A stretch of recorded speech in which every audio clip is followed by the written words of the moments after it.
Good morning, folks. It's Diamond with the Oppenheimer Ranch Project, Magnetic Reversal News, and Shinrin Yoku, bringing you a grand solar minimum update. Saturday, June 18th, around noontime, Mountain Time, 2022.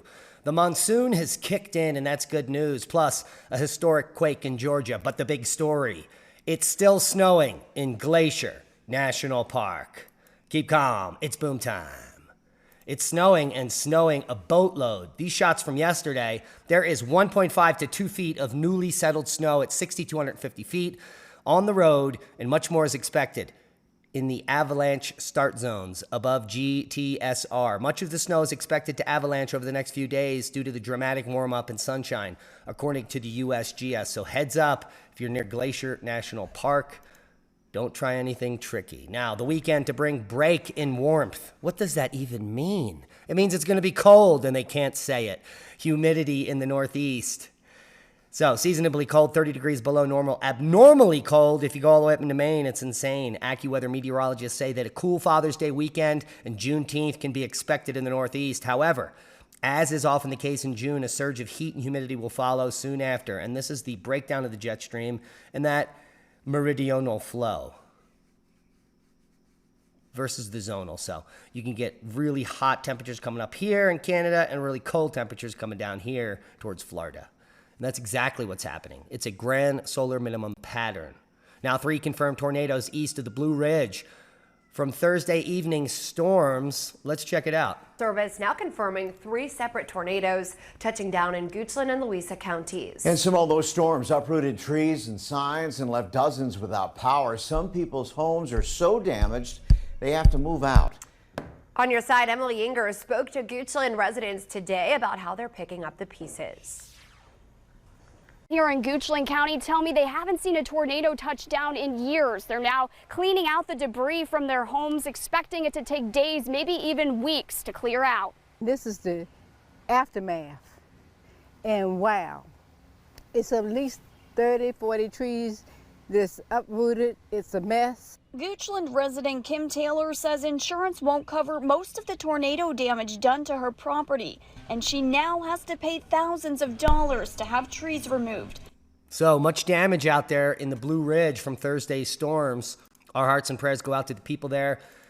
Now the monsoon hits Colorado for the first time, and this monsoonal surge is amazing because it hasn't rained here in months. Since the winter, there has been no precipitation. So let's take a look at what's going on with the monsoon.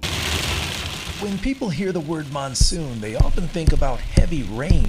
That can happen as a result, but the monsoon is actually a shift in the wind pattern. During the North American monsoon, the air moves up from the south and can reach all the way up into Colorado. The first monsoon surge of the season is coming Thursday night, lasting through the day on Monday. The main impact on the Front Range will be smoke, not rain. With several large wildfires burning in Arizona and New Mexico, the south wind will push that smoke straight up into Colorado. It should arrive on Thursday night, but will be more noticeable on Friday and Saturday, possibly even thick enough to block out the view of the mountains from Denver. Thunderstorms will get a moisture boost from the monsoon, but they'll only be scattered on the plains. Those monsoon showers will have more impact in the mountains, so expect an elevated risk for burn scar flooding over the weekend. The large burn scars from the fires during the 2020 season will still carry a high flood risk, but the impacts do get reduced a little each year after the fire. It can take more than 10 years to fully heal a burn area. The heaviest rain is expected on the western slope, where more than an inch of rain will be possible by Sunday night. There will also be lots of lightning, so we'll have to watch out for the possibility of new fire starts. Meteorologist Corey Reppenhagen, 9 News. And so the monsoon is back, and that's good news because we need the water, but it's bad news because that means more lightning, more wildfires potentially starting, hail, and smoke being pushed up into the Denver area. Thankfully not here. But if you saw that map, Archuleta County is going to be the big winter chicken dinner through Monday for the rain. Now, heat continues in the central U.S. and the southeast. Monsoonal rain in the Four Corners region. Dangerous heat will persist across the deep south and build into the central and northern plains this Juneteenth weekend.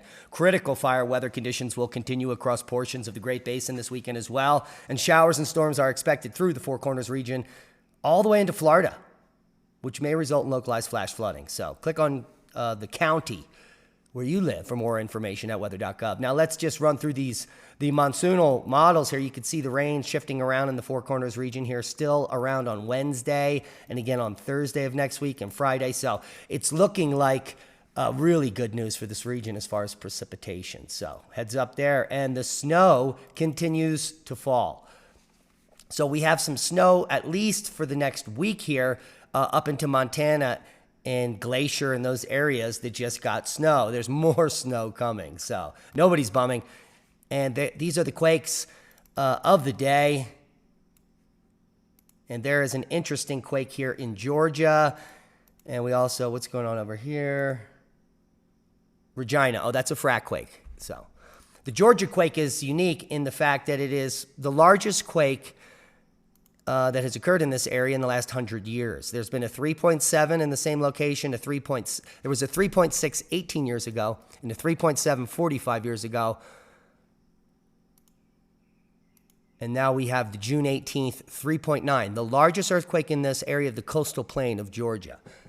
Probably nothing significant. It has little to do with the Appalachian Fault and more of the coastal plain unconformity probably.